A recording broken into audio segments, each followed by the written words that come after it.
Maybe you could talk about what we either have learned from looking at Europe, that's literally had a longer history, or what sort of innovations, what sort of building techniques they're using in Europe that we might draw upon as we go forward.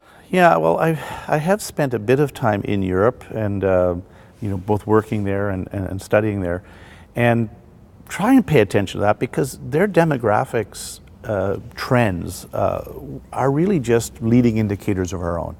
So, they went through a process of building lots, running out of land, and then densifying, thinking about environmental costs in the form of gas and diesel costs earlier than we did. And so there is something to be learned there on what they've chosen and what challenges they've faced. So one of the things it's pretty clear is that they explicitly concern themselves more with things like sound and fire and odor separation.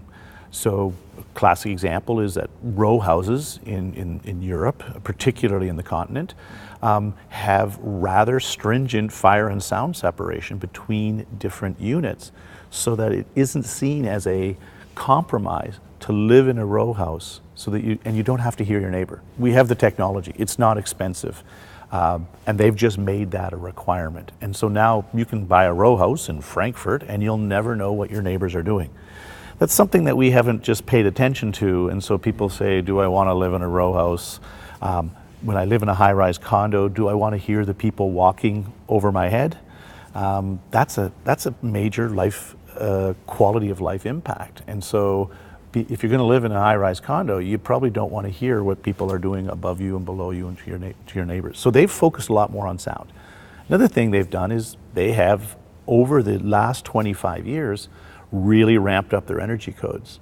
People here talk about our changing energy codes, but I worked in Germany in 1990, and at that time, the Ontario Building Code and the German Building Code were about the same in terms of building residential construction.